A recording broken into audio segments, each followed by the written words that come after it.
Assalamualaikum warahmatullahi wabarakatuh. Salam jumpa lagi anak-anak.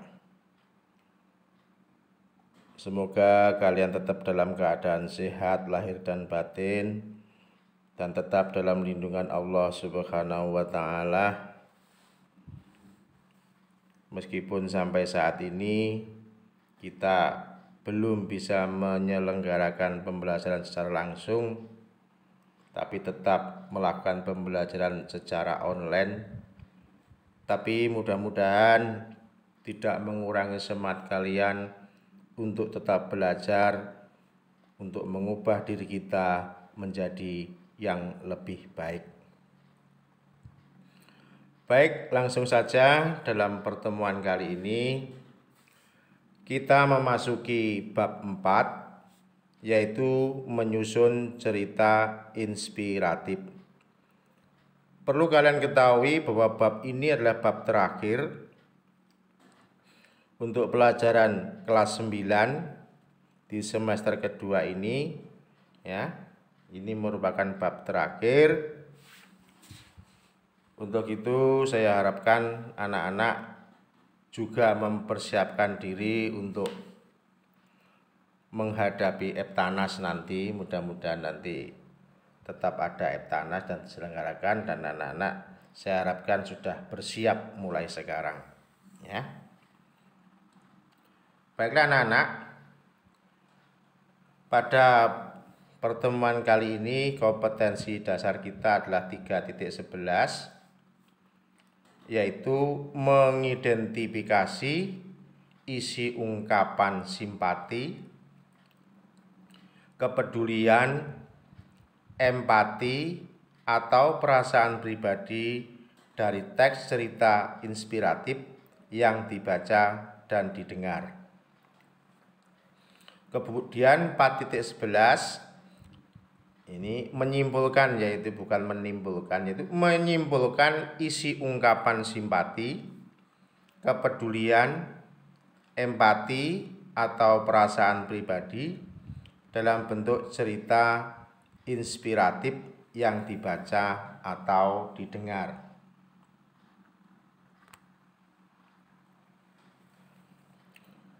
Nah, sebelum memasuki pelajaran, perlu saya ingatkan kembali tentang apa itu inspiratif.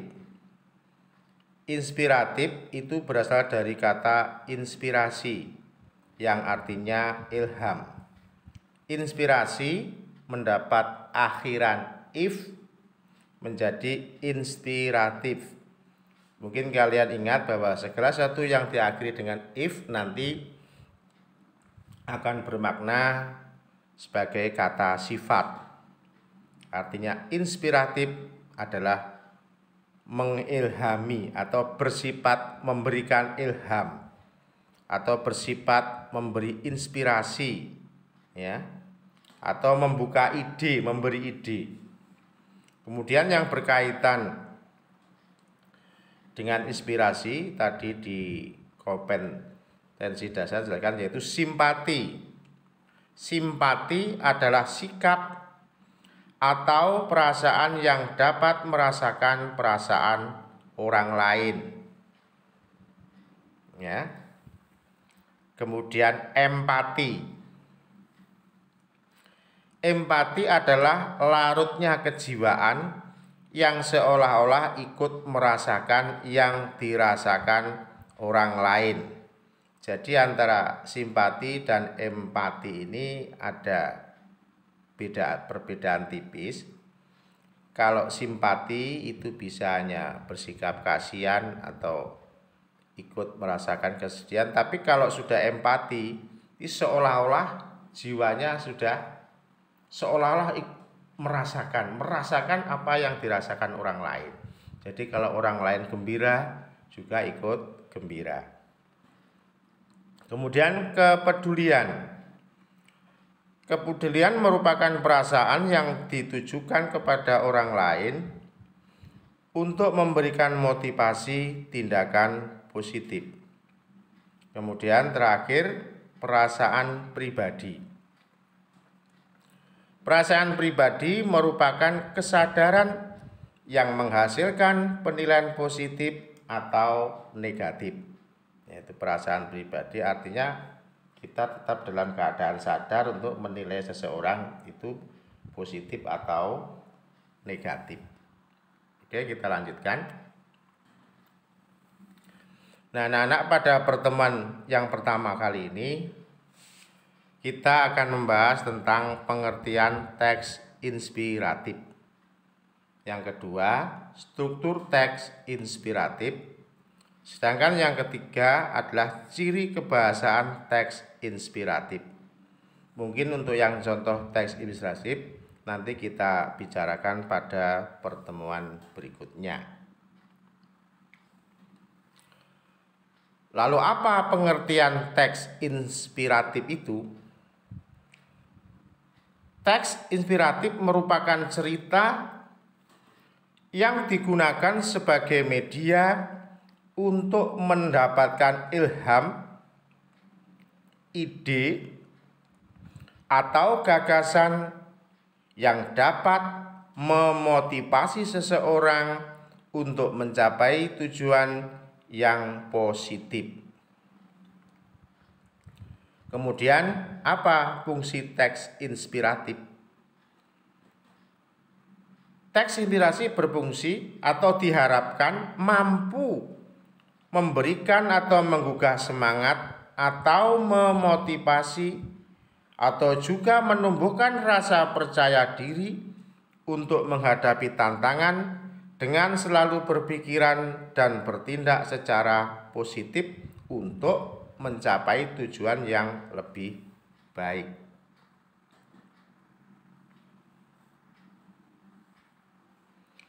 Kemudian, struktur teks inspiratif. Struktur teks inspiratif ini terbagi menjadi 5, yaitu 1. Orientasi, 2. Perumitan peristiwa, 3. Komplikasi, 4. Resolusi, dan yang kelima adalah koda.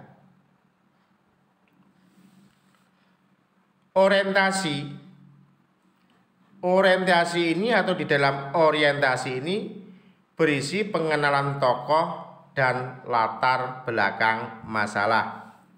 Biasa ya, dalam setiap cerita itu pada awal-awalnya mesti kita dikenalkan kepada tokohnya terlebih dahulu dan masalah-masalah yang sekiranya nanti akan muncul di dalam cerita ya. Itu namanya orientasi. Kemudian yang kedua adalah perumitan peristiwa. Dalam perumitan peristiwa ini berisi rangkaian peristiwa dari awal sampai puncak masalah. Jadi dalam perumitan peristiwa ini sudah muncul masalah-masalah yang nantinya akan menjadi pokok permasalahan. Jadi sudah mulai terbentuk alur ya kalau dalam cerpen. Lalu yang ketiga adalah komplikasi. Komplikasi adalah berisi puncak peristiwa. Kalau suatu masalah, baik genting-gentingnya peristiwa itu terdapat dalam komplikasi ya. Nanti akan lebih jelas kalau kita sudah memasuki cerita dan kemudian kita analisis. Ya, kita lanjutkan. Resolusi. Resolusi adalah membicarakan tentang penyelesaian masalah. Nah, berarti dalam resolusi ini nanti akan berisi tentang jalan keluar dari para tokoh yang sedang mendapat masalah. Oke, kita lanjutkan yang kelima. Koda. Di dalam koda ini berisi simpulan dan pesan moral. Dalam koda ini berisi simpulan dan pesan moral. Simpulan dari peristiwa apa?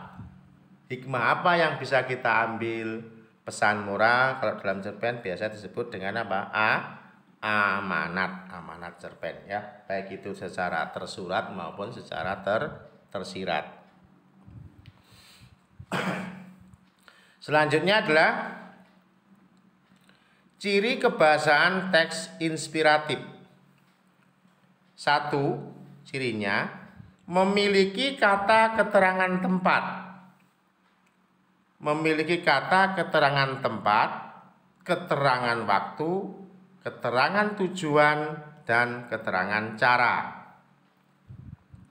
2. Memiliki konjungsi antar kalimat dan intrakalimat. 3. Memiliki kalimat majemuk setara dan bertingkat. Nah, apa itu kata keterangan tempat yang terdapat dalam teks inspiratif? Keterangan tempat misalnya tetap ya, di, ke, dari. Kemudian waktu bisa pagi hari, bisa siang hari, bisa saat hari hujan, bisa tadi, baru kejadian tadi, itu juga merupakan waktu, atau sore, atau kemarin, atau besok, ya, dan lain-lain. Kemudian tujuan, kata keterangan tujuan biasanya ditandai dengan kata supaya, agar. Kemudian kata keterangan cara biasanya menggunakan kata tandai dengan secara, dengan. Misalnya adik menyapu dengan sapu, misalnya seperti itu. Kemudian konjungsi. Ada konjungsi antar kalimat, yaitu konjungsi yang menghubungkan kalimat satu dan kalimat yang lain. Contohnya menggunakan kata karena itu, sesudah itu, selain itu, karena, ya. Lalu yang kedua atau B, konjungsi intrakalimat, yaitu konjungsi yang menghubungkan kata dengan kata, prasa dengan prasa, klausa dengan klausa. Jenis konjungsi intrakalimat itu ada dua, yaitu 1. Subordinatif, yaitu contoh katanya adalah setelah, agar, sehingga. Juga konjungsi koordinatif, contohnya dan, serta. Yang ketiga adalah kalimat majemuk.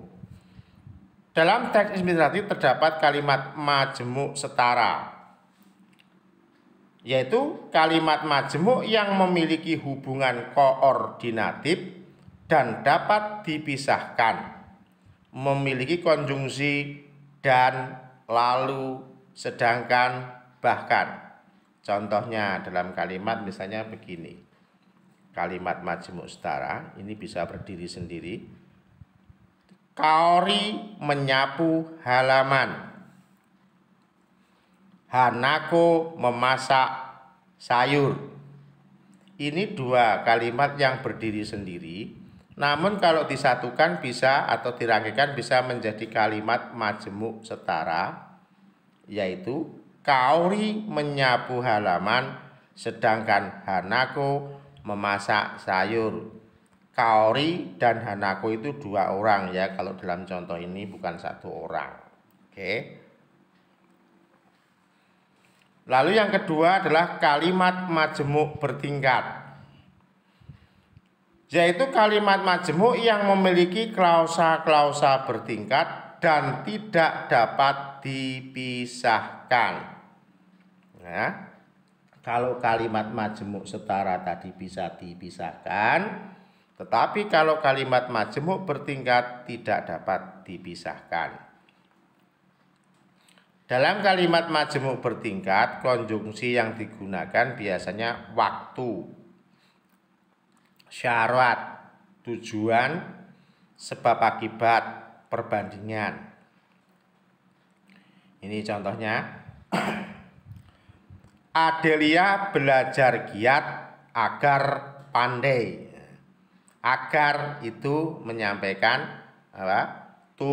Tujuan.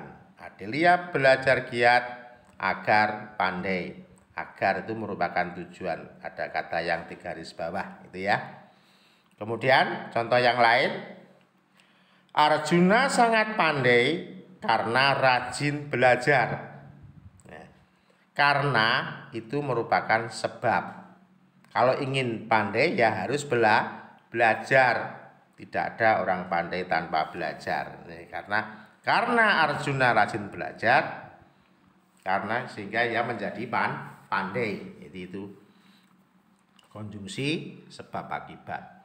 Yang ketiga, si kembar itu mirip seperti pinang dibelah dua. Seperti itu menyatakan perbandingan. Seperti pinang dibelah dua, artinya mirip ya. Hampir susah untuk dibedakan. Nah, demikian tadi anak-anak pelajaran untuk pertemuan kali ini. Sengaja untuk pertemuan yang pertama ini saya hanya membahas teori saja. Belum ada tugas. Nanti insya Allah pada pertemuan berikutnya akan saya berikan tugas dengan maksud agar kalian bisa memahami teori ini sebaik-baiknya, sehingga untuk pembelajaran berikutnya kalian tidak mengalami kesulitan. Sekian, terima kasih atas segala perhatian. Mohon maaf atas segala kekurangan. Semoga kalian tetap sehat dan tetap semangat. Jangan lupa tetap belajar dan selalu berdoa kepada Tuhan Yang Maha Kuasa. Akhirul kalam, wassalamualaikum warahmatullahi wabarakatuh.